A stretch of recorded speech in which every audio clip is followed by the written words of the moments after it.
복음을 전하는 입은 참 쉽게 다치는 것 같습니다.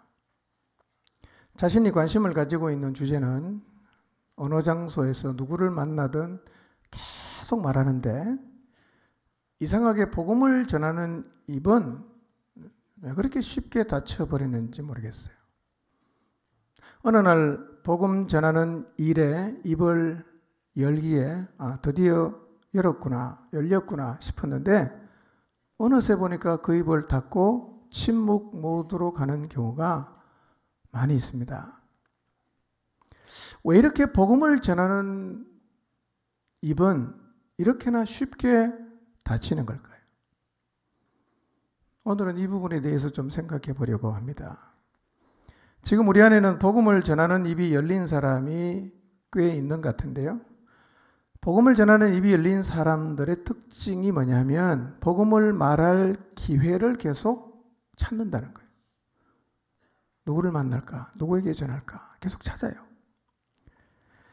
만약에 믿는 사람들 모두가 이 복음을 전하는 입이 열려서 복음을 말할 기회를 계속 찾았더라면 더 많은 사람들에게 복음을 전할 수가 있었을 것이고 어쩌면 우리가 살고 있는 이 세상도 지금보다는 훨씬 많이 달라졌을 수 있습니다. 그런데 안타깝게도 복음을 전하는 입은 너무 쉽게 닫힙니다. 그리고 침묵해버립니다. 조금 전까지도 복음을 전하고 있었는데 어느 순간 보니까 입을 닫고 있어요. 더 이상 복음을 말하지 않습니다. 복음을 전할 기회가 와도 꼭 복음을 전해야 하는 상황에서도 더 이상 복음을 말하질 않아요. 어쩌면 복음을 전할 마음이 아예 없어졌을 수 있어요. 아예 복음을 말할 마음이 없어졌어요. 가족의 모임에 갔어도, 직장 동료의 모임에 갔어도, 고향의 친구들의 모임에 갔어도 복음의 입을 열지 않습니다. 그 모임은 지속되고 있어도 내가 저기 가서 복음을 전해야겠다는 생각조차도 하지 않는 그리스도인들이 많습니다. 이 복음을 누군가는 말을 해야 다른 사람에게 전해질 텐데 복음을 알고 있는 대부분의 사람들이 입을 닫고 침묵하고 있으므로 이 복음이 다른 사람들에게 전해지질 않습니다. 실제로 복음을 전하는데 입을 닫고 있는 사람이 소수가 아니라 다수이고 정확히 말하면 대다수입니다. 대다수가 말하질 않아요. 침묵하고 있습니다. 이것이 오늘 한국 교회의 현실입니다. 안타까운 일이죠. 그럼 왜 복음을 아는 사람이 복음을 말하지 않을까요? 왜 복음을 말하던 사람이 어느 순간부터 복음 전하는 입을 닫아버리는 걸까요? 혹시 여러분이 복음을 말하다가 지금 입을 닫고 있거나 이전에는 사람들을 만나면 내가 열심히 복음을 말했는데 어느 순간부터 아예 침묵하고 있다면 내가 왜 그렇게 변했는지를 한번 생각해 보시기를 바랍니다. 우리가 복음을 말하다가 입을 닫는 이유가 여러 가지가 있겠죠. 그런데 그 중에 가장 큰 이유는 복음을 들은 사람들의 반응 때문입니다. 내가 기대하는 방향으로 반응을 하지 않을 뿐만 아니라 정말 나를 인간적으로 모독하는 반응을 보일 때 우리는 그때부터 입을 닫아버립니다. 만약에 우리가 전하는 복음을 모든 사람들이 귀담아 듣고 반응을 해서 하나님께로 나온다면 우리는 신이 나서 계속 복음을 말하게 될 것입니다. 그런데 실제로 복음을 전해보면 사람들이 호의적으로 반응하지 않습니다. 호의적이지 않는 정도가 아니라 무관심, 비난, 심한 경우는 조롱까지 합니다. 이런 대우를 몇 번 받고 나면 그 다음부터는 우리가 복음을 말하던 이미 어느 순간부터 닫혀버립니다. 더 이상 말하지 않아요. 혹시 이런 이유로 여러분 입을 닫고 계신 것은 아닌가요?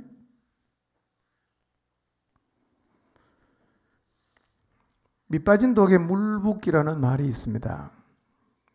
밑이 빠진 독에는 아무리 열심히 물을 부어도 채워지지 않습니다. 그래서 결국은 밑 빠진 독에 물 붓는 일은 포기하게 되지요. 만약에 물을 붓는 대로 채워진다면 그 독이 아무리 커도 물 붓는 일을 지속할 수 있을 것입니다. 그런데 독이 아무리 작아도 밑이 빠져 있으면 물을 붓는 일을 계속하는 게 힘겨워집니다. 어떻게 보면 밑 빠진 독에는 계속 물을 붓는 사람이 미련한 사람입니다. 왜냐하면 소용없는 일이거든요. 아무리 부어봐도 그 독은 채워지지 않습니다. 복음을 내가 열심히 전했는데 어느 순간 내가 입을 닫고 있다면 어쩌면 내가 복음을 전해보니까 그것은 마치 밑 빠진 독에 물을 붓는 것과 같다고 생각했기 때문일 수가 있어요. 열심히 전했는데 돌아보니까 손가락을 꼽아보니까 반응을 보인 사람이 한 명도 없어요. 아, 이건 해도 안 되는구나. 해봐도 결과가 없는 거구나.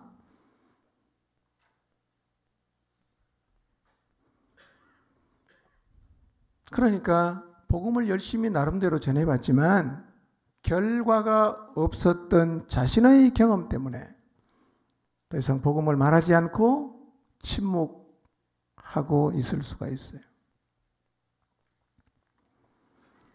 그러나 복음을 전하는 일은 밑 빠진 독에 물 붓는 일이 절대로 아닙니다. 기억하십시오. 복음을 전하는 일은 설령 내 경험상 그렇게 느껴질 수는 있겠지만 복음을 전하는 일은 절대로 밑 빠진 독에 물 붓는 일이 아니에요. 이걸 기억하십시오. 우리가 복음을 전해준 사람들이 부정적인 반응을 보일 수 있어요. 더 많은 사람이 무반응일 수 있어요. 그러나 복음을 전하는 일에는 약속이 있습니다. 그리고 복음 자체에는 사람을 살리는 능력이 있습니다. 아멘입니까? 그리고 복음을 듣는 사람들의 무반응이나 부정적인 반응은 우리 시대, 우리들만 겪는 일은 아니에요. 이전에도 그랬어요. 구약에도 그랬고 신약에도 똑같습니다. 하나님의 말씀을 전한 선지자들의 이야기를 그 당시 사람들은 대부분 잘 안 들었어요. 이상할 게 없는 거예요. 안타까울 뿐이지. 예레미야의 경우를 살펴보겠습니다. 예레미야는 유다가 망하는 시점에 하나님의 마음을 백성들에게 전해 주었던 선지자입니다. 그걸 백성들에게 전한 메시지의 핵심은 이거예요. 하나님 앞에 범죄한 이 나라는 반드시 망하니까 바벨론하고 싸우지 말고 바벨론에 항복해라. 항복하면 하나님께서 70년이 지나면 우리나라를 다시 이 땅으로 돌려보내서 나라를 세우게 하신다는 것이었습니다. 그런데 당시 유다의 지도자도 백성도 예레미야가 전한 하나님의 말씀을 받아들이지 않았습니다. 그냥 안 받아들이는 정도가 아니라 예레미야를 매국노로 몰고 갑니다. 거짓 선지자로 몰고 갔어요. 감옥에 가둡니다. 구덩이 파놓고 거기다 빠뜨렸습니다. 굉장히 많은 핍박을 했습니다. 예레미야는 하나님의 말씀을 전했다는 이유 때문에 너무 많은 고난을 받고 마음고생을 너무너무 많이 했어요.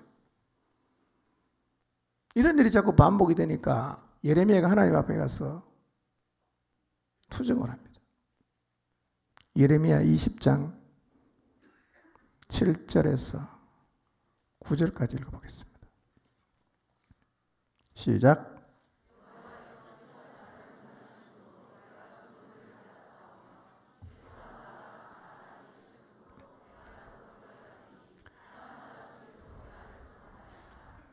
내가 말할 때마다 외치며 파멸과 멸망을 선포하므로 여호와의 말씀으로 말미암아 내가 종일토록 치욕과 모욕거리가 됨이니이다.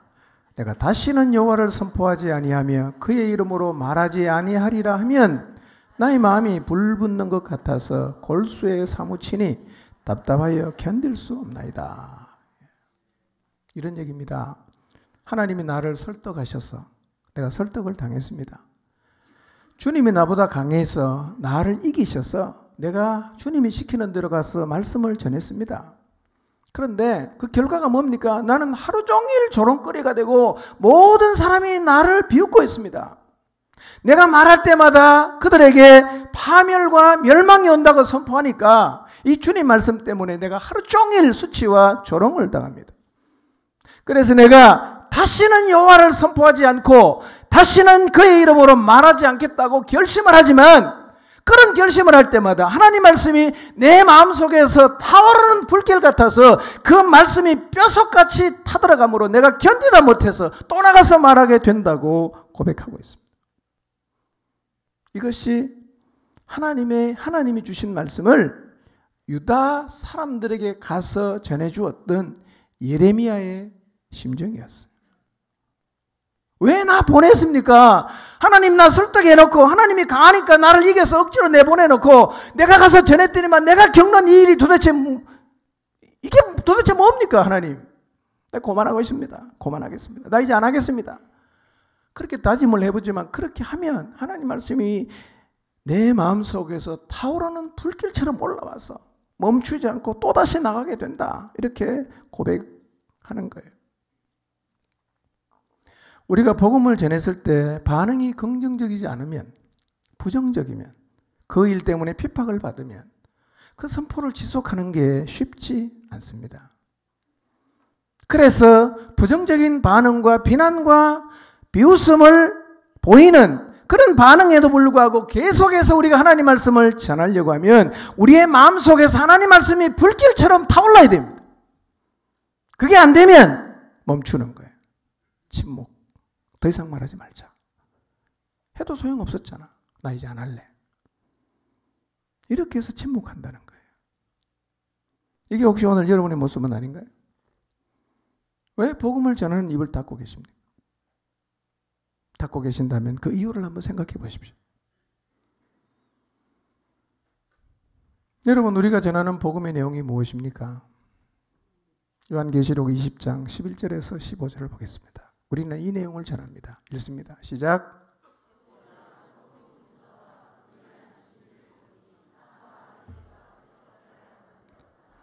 또 내가 보니 죽은 자들이 큰 자나 작은 자나 그 보좌 앞에 서 있는데 책들이 펴 있고 또 다른 책이 펴졌으니 곧 생명책이라.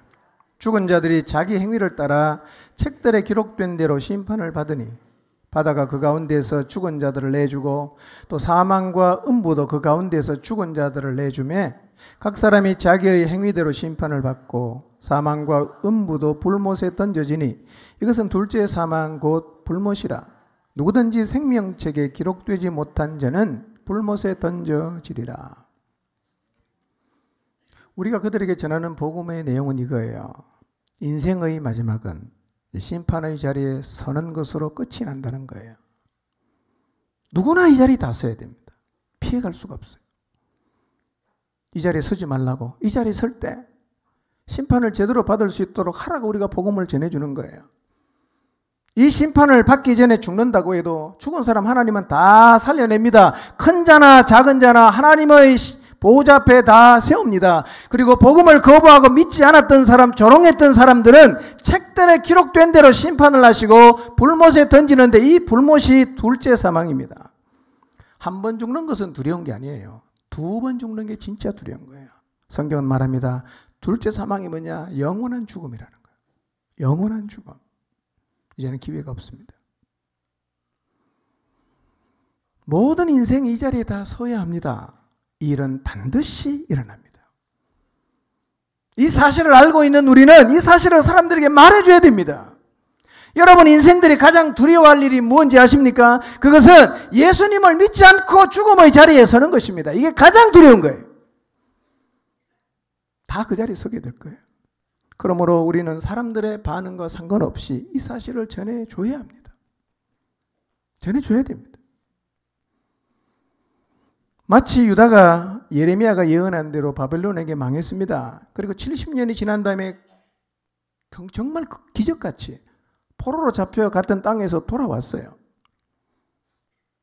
그렇게 하나님 말씀이 이루어졌던 것처럼 오늘 계시록에서 말씀하고 있는 것처럼 모든 사람들이 하나님의 심판대 앞에 서는 날도 반드시 찾아옵니다.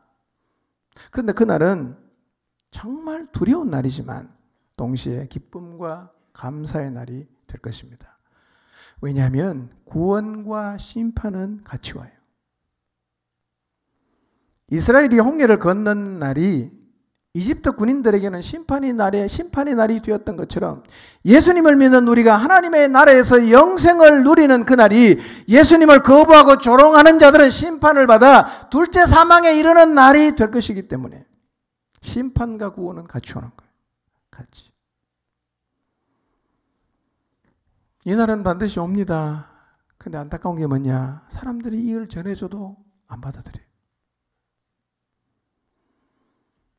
그냥 정중하게 안 받아들이는 게 아니라 조롱하고 비난합니다. 심지어는 우리 보고 미쳤다 그럽니다.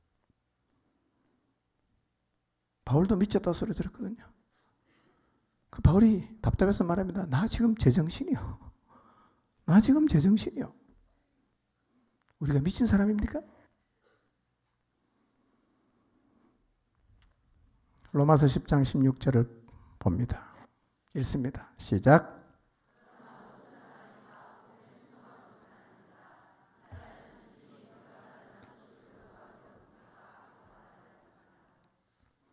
사람들이 영원한 생명을 얻고 하나님의 심판을 모면하도록 복음을 전해주는데 이 복음을 들은 모든 사람들이 순종한 것은 아니었어요. 그래서 이사야 선지자는 말했습니다. 우리가 전하는 소식을 누가 믿었습니까? 라고 말했어요. 우리가 전하는 소식을 누가 믿었습니까? 바울이 복음을 전했을 때에도 받아들인 사람보다는 거부한 사람이 훨씬 더 많았습니다. 오늘날에도 복음을 전해보면 복음을 받아들이는 사람보다는 복음에 대해서 부정적인 반응을 보이는 사람이 훨씬 더 많습니다. 더더욱 지금 한국은요, 경제적 부여를 누리고 있기 때문에 복음을 더 많이 거부합니다. 그러나 복음을 거부하는 것은 가난하게 살던 시대에도 거의 비슷했어요. 복음을 거부합니다. 바울의 경험입니다. 사도행전 13장 44절 45절 읽습니다. 시작.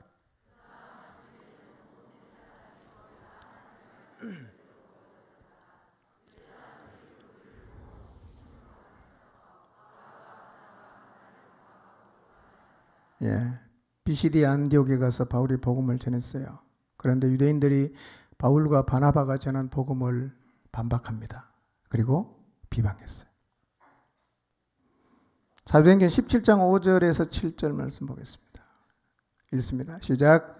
그러나 유대 사람들은 시기하여 거리에 불량배들을 끌어모아다가 패거리를 지어서 시인의 소요를 일으키고 야손의 집을 습격하였다.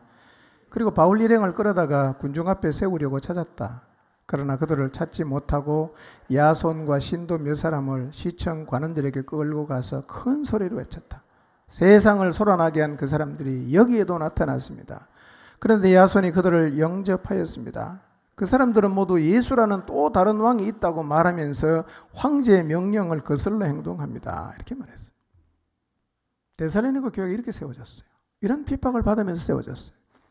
바울 일행이 데살로니가에 가서 복음을 전합니다. 그런데 유대인들이 시기를 해서 거리에 있는 쉽게 말하면 깡패들을 다 불러다가 패거리를 지어갖고 시내에서 막 그냥 소요를 일으킵니다. 그리고 바울 일행을 받아들였던 야손의 집에 습격해서 야손하고 신도 몇 명을 잡아다가 시청 관원들에게 끌고 가서 고발을 했습니다. 여러분, 사람이 잡혀가고 그 다음에 그냥 시내에서 막 그냥 데모를 하는 이런 일들은 쉽게 감당할 상황은 아니에요. 그런데 이런 사례들은 사도행전에서는 흔히 보는 일이었어요. 그렇지만 바울은 이런 부정적인 반응 때문에 복음을 전하는 입을 결코 닫지를 않았습니다. 우리도 마찬가지죠. 우리가 전하는 복음을 들은 사람들의 반응이 부정적이고 그리고 바울을 대했던 것처럼 소요까지 일으킨다고 해도 우리는 계속 복음을 말해야 됩니다. 아멘입니까? 왜 말해야 됩니까? 싫으면 관두지. 왜 말해야 됩니까? 말해야 되는 이유가 있어요. 그들의 반응이 어떠하든 간에 계속 우리가 복음을 말해줘야 되는 이유가 있습니다. 첫 번째, 왜 말해야 되냐? 복음에는 사람을 구원하는 능력이 있습니다. 아멘입니까?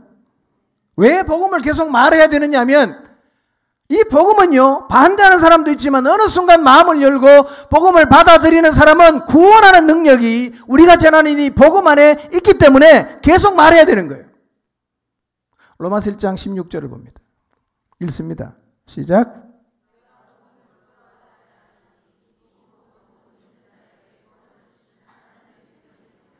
먼저는 유대인에게요, 그리고 헬라인에게로다. 여러분, 복음에는 사람을 구원하는 능력이 있어요. 복음이 무엇입니까? 하나님의 아들이 우리를 구원하기 위해 세상에 오셔서 십자가에서 죽으시고 부활하심으로 우리의 죄의 문제를 해결하시고 구원의 길을 이으셨다는 것 아닙니까? 이 하나님께서 행하신 이 일에 놀라운 능력이 있다는 거예요. 그래서 이 복음은 사람들을 구원 얻는 자리로 끌고 가는 능력이 있다고 그랬어요. 여러분, 십자가 보혈의 능력이 있습니다. 아멘입니까? 부활에도 능력이 있어요. 그래서 십자가와 부활은 계속해서 말해야 되는 거예요. 여러분, 말할 때 그냥 이론을 말하지 마시고 이 십자가와 부활의 하나님의 능력, 사람을 구원하는 능력이 있음을 믿고 믿음으로 계속 말하시기를 바랍니다. 고린도전서 1장 17절과 18절입니다. 읽겠습니다. 시작.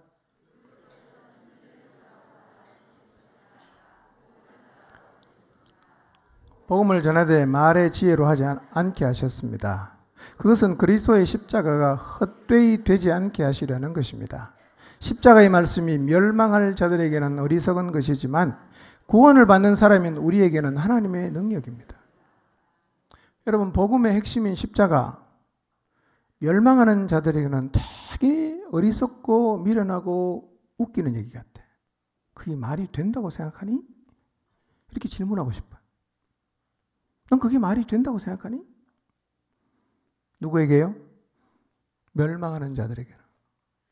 그러나 구원을 받는 사람에게는 이 아무것도 아닌 것처럼 보이는 이 말씀이 하나님의 능력이에요.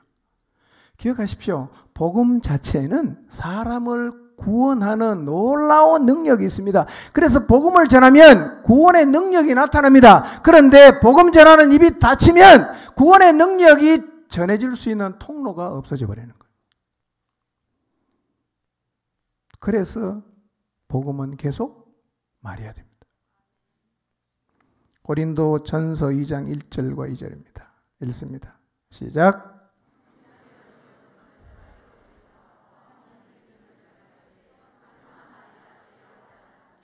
나는 여러분 가운데서 예수 그리스도 곧 십자가에 달리신 그분밖에는 아무것도 알지 않기로 작정하였습니다. 바울의 고백을 들어보세요. 내가 여러분에게 가서 하나님의 비밀을 전할 때 훌륭한 말이나 지혜로 하지 않고 예수 그리스도 곧 십자가에 달리신 그분밖에는 아무것도 알지 않기로 작정하였다. 이렇게 말합니다. 왜 이렇게 말했을까요? 바울은 복음의 능력이 있다는 사실을 실제로 복음을 전하면서 많이 경험했습니다. 그러다 보니까 어디를 가든지 간에 누구를 만나든지 간에 바울은 복음을 전했어요. 여러분, 이 복음에는 능력이 있습니다. 아멘? 저희 짧은 간증을 하겠습니다. 전교인 수련회를 할 때마다 토요일이 되면 오전과 오후에 계속 제가 복음을 전하지요. 우리 수련회 몇 번 했죠? 36번 했나요? 36번 똑같이 했어요. 특히 토요일 저녁 시간에는 복음을 전하고 복음 앞에 결단하는 시간을 가졌어요. 전교인 수련회를 처음 시작하던 때 복음을 전하는 시간이 다가오면 제 마음속에, 제 마음 한켠에 두려움이 있었습니다. 그게 뭐냐면 내가 복음을 전했는데 이 복음을 들은 청중들이 아무런 반응을 보이지 않으면 어떡하지? 라는 것이었어요. 복음을 100번 들어도 내용이 다릅니까? 오늘은 석가 얘기했다가 내일은 마호멧 얘기했다가 그 다음 날은 무슨 이 부처 얘기했다가 이럽니까? 똑같이 예수님 십자가만 얘기하잖아. 너무 단순한 거예요. 새로운 게 없어요. 너무 많이 들어서 이론을 말하라고 하면 다 말할 수 있는데 이 안에 보일 수 있는 이 복음이 과연 사람들이 이 복음을 듣고 구원을 얻고 삶이 새로워지는 일이 이런 날 수 있을까? 라는 부담. 이게 진짜 가능할까? 여러분, 십자가와 부활 정도의 이론은 불신자도 다 알고 있는 얘기입니다. 십자가 다 알죠? 3일 만에 부활했다. 다 합니다. 만약에 복음을 전했는데 복음을 받아들이는 사람이 한 사람도 없으면 어떡하지? 이번은 그냥 넘어간다 치더라도 다음번에 과연 복음을 전한다고 하면 사람들이 기대를 가지고 복음 앞에 설 수가 있을까라는 부담이 제 마음 한켠에 있었어요. 제가 이전에 가졌던 이 마음의 부담과 두려움을 여러분이 누군가에게 복음을 전하려고 계획을 할 때 동일하게 여러분의 마음속에 생기실지 모르겠어요. 혹시 그런 분 계신다면 제 얘기를 들어보십시오. 저는 이제 확실히 말할 수 있습니다. 십자가와 부활을, 이 복음에는 사람을 구원하는 정말 놀랍고 놀라운 능력이 있다는 사실을, 이 복음은 한 사람의 인생을 완전히 새롭게 할 수 있는 엄청난 힘이 있어요. 그 힘이 무엇인가? 우리가 말하는 십자가 부활의 이론이 아니라 하나님께서 인간을 구원하기 위해서 행하신 그 엄청난 일, 하나님의 아들이 죽었잖아요. 짐승이 죽어도 사람의 죄가 사해지는데 하나님의 아들이 와서 죽은 그 일에 어떻게 능력이 없겠어요? 이 능력이 사람들의 마음속에 받아들여지는 순간 엄청난 일이 벌어집니다.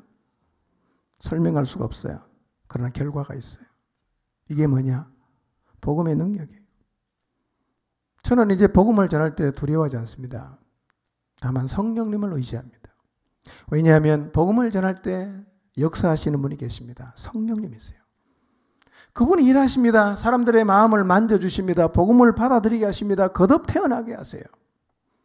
고린도전서 2장 4절 5절을 봅니다. 읽습니다. 시작.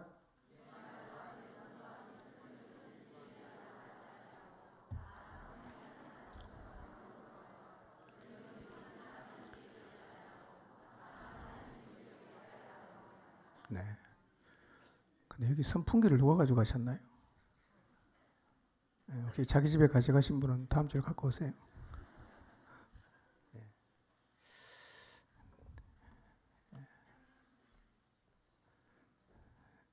바울이 말합니다. 내 말과 내 전도함은 설득력 있는 지혜의 말이 아니라는 거예요. 성령의 나타남과 능력으로 하는 것이다. 내가 왜 그렇게 하느냐면 사람들이 가지는 믿음이 사람의 지혜로 인해서 오는 것이 아니라 하나님의 능력을 통해서 오게 하기 위해서다라고 얘기합니다. 이 말은 복음을 전할 때 절대로 사람을 설득력 있게 말해서는 안 된다는 의미는 아니에요. 아볼로 같은 사람은 말을 정말 잘했어요. 그래서 토론을 하면 말로 유대인을 제압할 수 있는 사람이 아볼로였어요. 나쁜 건 아니지만 그러나 진짜 사람을 변화시키는 핵심은 어디에 있다? 복음 자체에 있다는 것입니다. 아멘입니까? 그러니 여러분이 미사역을 못 써도 괜찮아요. 여러분 마음속에 담겨져 있는 이 복음의 말씀을 사람들에게 말할 때 성령님 의지해서 말하세요. 반응이 나쁜 사람도 있지만 이 복음이 사람들을 구원하고 변화시키는 능력을 이미 가지고 있단 말이에요. 계속 말하시기를 바랍니다. 그래서 복음을 전하는 곳에는 역사가 나타납니다. 전하는 곳에는 역사가 나타납니다. 여러분, 전교인 수련회가 시작된 2000년 이후에 저희 교회에 와서 복음을 듣고 예수님 믿은 여러분이 복음을 듣고 구원을 얻었던 과정들을 한번 생각해 보십시오. 다 알고 있던 내용이었는데 그날 복음을 들을 때 그 말씀이 마치 처음 듣는 이야기처럼 여러분의 마음속에 다가오지 않던가요? 어떻게 그런 일이 일어났는지는 알 수 없지만 그렇게 말도 안 되는 이야기로 들리던 복음의 말씀이 마음에 그냥 받아지고 믿어지지 않던가요? 늘 듣던 다 아는 얘기였는데 그 말씀이 어느 날 그 말씀 앞에 서보니까 내 자신의 죄가 보이고 지나간 인생 얼마나 내가 미련하게 살았는지가 그냥 보이지 않던가요? 그 말씀 앞에 서보니까 내 안에 있는 완악함이 보이고 좀처럼 울지 않던 내가 그분 앞에 가서 하염없이 눈물을 흘려 울게 되지 않던가요? 생각해 보십시오. 제가 그 시간에 뭘 했습니까? 그냥 늘 들었던 복음의 말씀, 십자가와 부활을 전한 것밖에 없지 않았습니까? 그런데 그렇게 단순해 보이는 복음이 능력이 되어서 나를 죄에서 돌이키게 하고 때로는 습관적인 죄를 버리게 하고 과거를 단죄를 하게 살아가게 만드는 힘이 되지 않던가요? 그 능력이 어디서 나왔던지 한번 생각해 보십시오. 그냥 복음이에요. 주님의 십자가, 부활. 다 아는 얘기인데 여기 이렇게 대단한 능력이 있다는 사실을 여러분 경험해 보지 않았습니까? 이처럼 복음에는 사람을 구원하는 능력이 있습니다. 이 복음은 누가 전하든 성령님을 의지함으로 전하면 동일하게 지금도 사람을 구원하고 새롭게 하는 능력을 가지고 있고 발휘할 것입니다. 누가 전하느냐 하는 것이 전혀 영향이 없는 것은 아니에요. 그러나 기본적으로 구원하는 능력은 설득력이 있는 게 아니에요. 복음 자체가 가지고 있습니다. 그래서 전하는 사람만이 이 복음이 가지고 있는 엄청난 능력을 경험하게 되는 것입니다. 이미 목자들이나 양육인들이 복음 교제를 통해서 앉아서 1대1로 양육하면서 한 사람이 복음 앞에 굴복되고 무너지고 복음을 받아들여서 삶이 새로워지는 일들을 경험하고 있지 않습니까? 그런데 이 말은 최소한 목자나 양육인 정도가 되어야 복음을 전할 수 있다는 말이 아닙니다. 복음은요, 예수님을 믿는 사람이라면 누구나가 다 전할 수 있어요. 그리고 복음 자체가 가지고 있는 능력이 복음을 전하는 그 시간을 통해서 역사하게 되는 것입니다. 기억하십시오. 복음 자체의 능력이 있습니다. 아멘입니까? 말 잘해서 예수님 믿게 되는 게 아니에요. 설득해서 믿는 거 아닙니다. 여러분, 예수님이 2000년 전에 이 땅에 오신 예수 그리스도가 하나님의 아들이다. 이 설득이 됩니까 이게? 죽은 지 3일 만에 다시 살아났다. 설득이 됩니까? 설득이 안 돼요 이거는요. 설득이 되는 게 아니에요. 복음 자체가 가지고 있는 능력이 역사하면 그게 그냥 받아들여지는 거예요. 그래서 어떻게 됩니까? 이 능력을 가지고 있는 복음을 누군가가 계속해서 말해야 되는 거예요. 말 안 하면 안 된단 말이에요. 침묵하지 말고 말하시기를 바랍니다. 말하세요. 두 번째, 사람들의 반응과 상관없이 우리가 계속해서 이 복음을 전해야 하는 이유가 있어요. 이유가 뭐냐? 이 복음이 진리이기 때문입니다. 복음이 진리예요. 복음이 진리라는 말은 이 말씀 그대로 다 이루어진다는 얘기입니다. 앞에서 잠깐 언급했지만 심판도, 다시 오시는 재림도, 죽음을 이기는 부활도, 천국에서 주님과 함께 영원히 사는 일도 반드시 이루어집니다.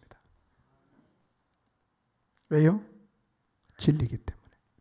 반드시 이루어집니다. 고린도후서 5장 10절을 같이 읽습니다. 시작.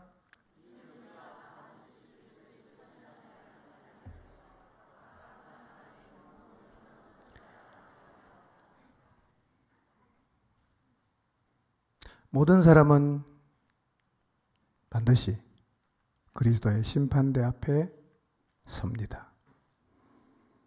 이것은 여러분이 믿느냐 안 믿느냐가 중요하지 않습니다. 진리는 그냥 가는 거예요.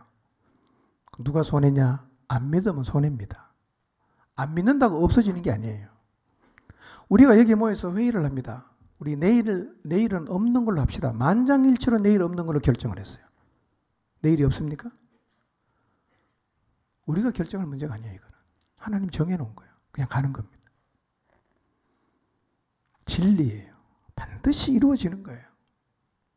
누가복음 21장 33절을 봅니다. 읽습니다. 시작. 천지는 없어지죠. 반드시 없어집니다. 지구가 없어지는 게, 이 큰 지구가 없어지는 게 가능하냐? 그러나 우주를 생각해 보면 지구 하나 없어지는 것은 아무 일도 아니에요. 태양 주변을 돌고 있는 지구가 태양에 조금만 붙으면 지구는 그냥 없어집니다. 지구 안에 산다는 게 기적입니다. 하나님이 안 붙들면요, 지구에 있는 이 생명체는 존재할 수 없습니다. 천지는 없어지죠. 근데 뭐는 안 없어진다고요? 내 말은 안 없어진단 말이에요. 예수님이 하신 말씀은 절대로 없어지지 않습니다. 없어지지 않는다는 말의 의미는 뭐냐? 영원하다는 거죠. 우리가 죽은 후에도 이 말씀은 살아있어요. 마지막 날 심판대 앞에 서서 우리 인생을 최종 평가하는 기준이 뭐냐? 여러분, 지금 여러분이 중요하게 생각하는 세상의 철학이 아니에요. 성경입니다. 하나님 말씀의 기준에서 우리의 살아온 모든 것이 평가를 받습니다.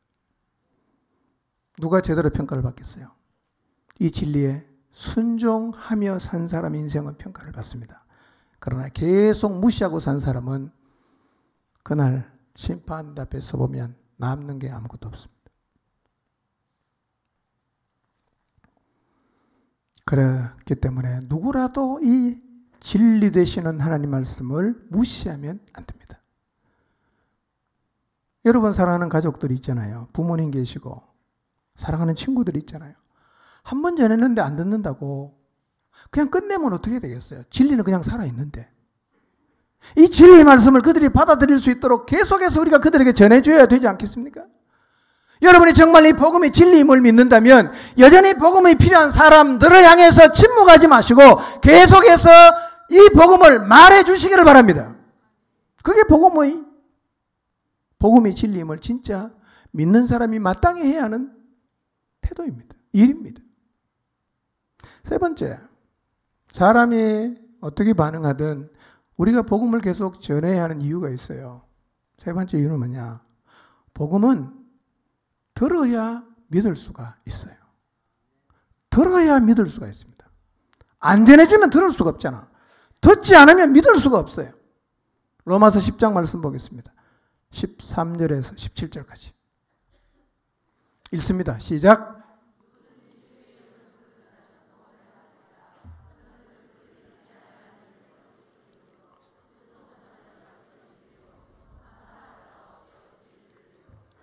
보내심을 받지 아니하였으면 어찌 전파하리요? 기록된 바 아름답도다 좋은 소식을 전하는 자들의 발이여 함과 같으니라. 그러나 그들이 다 복음을 순종하지 아니하였도다. 이사야가 이르되 주여 우리가 전한 것을 누가 믿었나이까 하였으니 그러므로 믿음은 들음에서 나며 들음은 그리스도의 말씀으로 말미암았느니라 그랬어요. 이 로마서 10장에 있는 말씀은 사람들의 반응이 어떠하든 우리가 계속해서 복음을 말해야 되는 이유를 가르쳐주고 있습니다. 위에서 우리가 살펴본 대로 구약에서부터 시작해서 신약에 이르기까지 하나님의 말씀을 전하는 선지자들과 복음을 전하는 사명자들의 말을 사람들이 잘 듣지를 않았습니다. 그렇지만 우리가 그들에게 계속 복음을 전해야 하는 이유는 누구든지 주님의 이름을 불러야 구원을 얻을 수 있어요. 그런데 믿지 않는 주님을 부를 수가 없고 듣지 못한 분을 믿을 수가 없고 전파하는 사람이 없으면 들을 수가 없으니까 누군가가 예수님 믿게 하려고 하면 뭐가 필요합니까? 계속해서 복음을 말해주는 사람이 필요하단 말이에요. 하나님은 우리를 불러서 주신 사명이 뭡니까? 너희는 온 천하에 다니면서 만민에게 복음을 전파하라 그랬잖아요. 포항 땅에 살면서 여러분하고 관계되고 연결된 사람 있지 않겠습니까? 그 사람들에게 여러분이 입을 열어서 계속 복음을 말해줘야 됩니다. 그래야 들을 수 있고 들어야 믿을 수 있고 믿어야 부를 수 있다는 거예요. 근데 시작이 안 되는 거예요. 뭐냐? 들을 수가 없어요. 왜 못 듣습니까? 아무도 말을 안 해요. 침묵이에요. 아무도 말을 안 합니다. 대다수 그리스도인이 복음을 말하지 않습니다. 어떻게 들을 수 있겠어요? 그러므로 복음은 누군가는 계속 전파해야 합니다. 우리가 입을 열어 사람들에게 복음을 말해야 됩니다. 그래야 믿는 사람이 생겨날 수가 있습니다. 하나님은 소원이 있습니다. 그게 뭐냐? 이 땅에 살고 있는 모든 사람들이 구원에 이르는 것, 이거 하나님의 소원이에요. 그런데 사람들이 복음을 받아들이고 구원을 얻는 자리에 이르려고 하면 누군가가 가서 이 좋은 소식을 전해줘야 된단 말이에요. 그래서 하나님이 아름답게 보시는 발이 뭡니까? 이 좋은 소식을 들고 산을 넘어가는 자들의 발을 보면 하나님이 너무나 아름답고 기특해 하는 거예요. 내 마음을 알고 제가 복음을 들고 산을 넘어가는구나. 하나님은 그 발에 흙이 묻어있고 더러울지는 모르지만 하나님이 가장 아름답게 보신단 말이에요. 비싼 신발 사서 산 안 넘어가고 그냥 양탄자 깔아놓은 것만 돌아다니면서 복음의 입을 닫고 살면 우리 눈에는 그 발이 아름답지만 하나님 눈에는 그게 아름답지 않아요. 복음을 들고 산을 넘어가는 발이 아름답단 말이에요. 복음을 들고 산을 넘어가시길 바랍니다. 네팔에 아는 사람 없어도 한국에는 많잖아요. 한국에는 많잖아. 전해줘야 되잖아요. 듣지 못한 사람 믿을 수가 없어요. 믿지 못한 분은 부를 수도 없어요. 어디서부터 시작됩니까? 듣는 일부터 시작하는 거예요. 누가 전해줘야 됩니까? 누가 전해줘야 돼요? 누가 말해줘야 됩니까? 우리예요, 우리. 우리가 입 다물고 있으면 이 세상에는 복음을 말할 사람 없어요.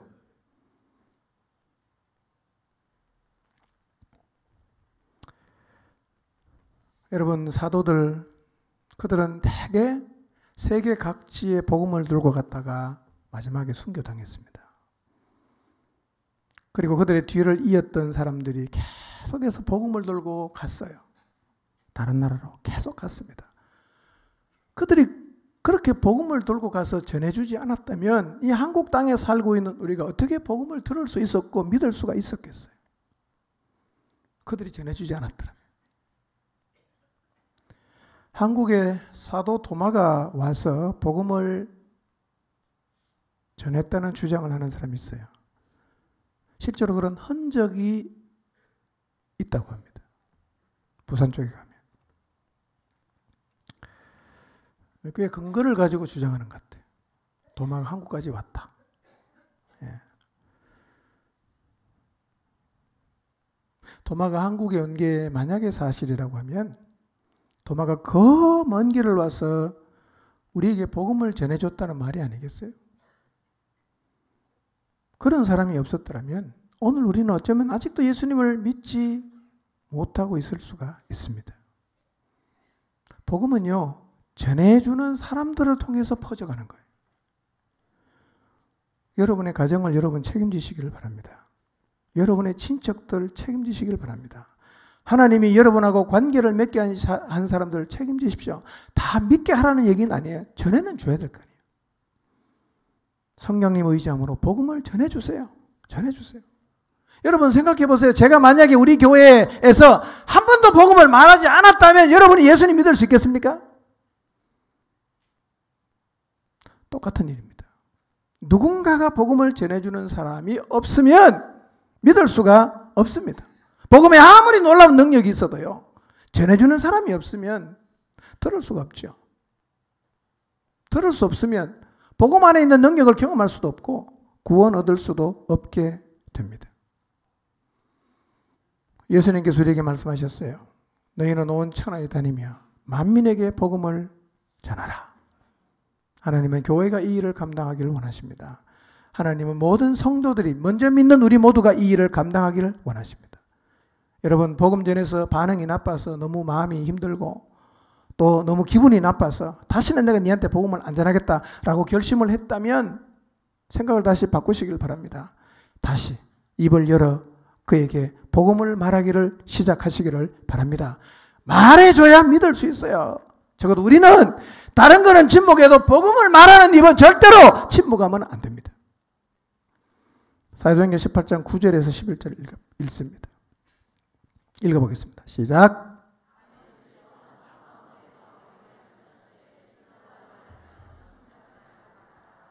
내가 너와 함께 있음에 어떤 사람도 너를 대적하여 해롭게 할 자가 없을 것이니 이는 이 성중에 내 백성이 많음이라 하시더라. 1년 6개월을 머물며 그들 가운데서 하나님의 말씀을 가르치니라. 바울이 고린도에 갔어요. 거기서 같은 직업을 가진 아굴라와 브리스가 부부를 만나서 같이 일을 하면서 안식일마다 회당에 가서 강론하고 유대인과 헬라인을 권면했습니다.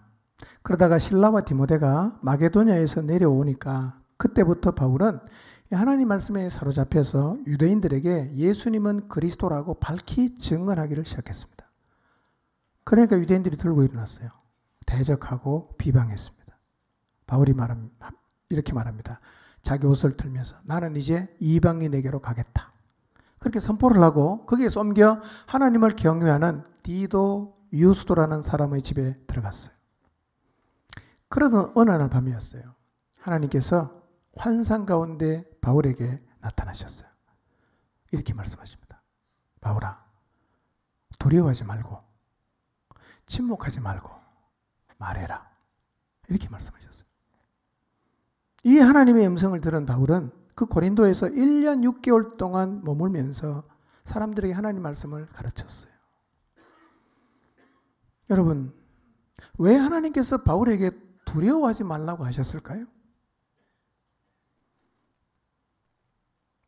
미루어 짐작해 볼 수 있는 것은 지금 바울의 마음속에 뭐가 있다는 얘기입니까? 두려운 마음이 있으니까. 예. 여러분, 통장에 돈이 너무 많고 땅도 많고 돈이 너무 많아. 그런데 제가 찾아가서 야, 돈 걱정하지 마. 이렇게 말하면 말이 안 되잖아요. 예.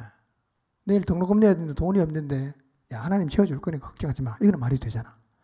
그러니 하나님께서 바울 보고 두려워하지 말라고 하는 걸 보니까 지금 바울의 마음이 어떤 것 같아요? 마음속에 두려움이 있는 거죠. 두 번째 이렇게 말합니다. 침묵하지 마라. 왜 이렇게 말씀하셨을까요? 그만 말하고 싶은 마음이 바울 안에 있었을 수 있어요. 너네들한테는 다시는 내가 복음 안 전하겠다. 이런 마음이 바울 안에 있으니까 하나님께서 바울에게 말씀하시는 거죠. 침묵하지 마라.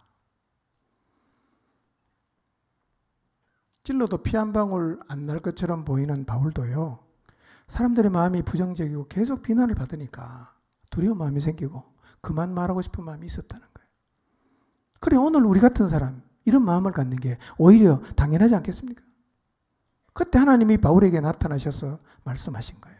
바울아, 두려워하지 마. 침묵하지 마. 그리고 계속 말해. 오늘 이 바울에게 주신 하나님 말씀이 오늘 나에게 주시는 하나님 말씀으로 여러분 받으시기를 바랍니다. 여기서 말하라고 하는 이 동사는요, 명령형이에요. 현재 능동태예요. 그래서 어떤 성경은 이렇게 번역했어요. 끊임없이 말하라. 그렇게 번역했어요. 계속 말하라는 거예요. 명령입니다. 너 이 성중에 있으면서 침묵하지 말고 계속해서 말하라는 거예요.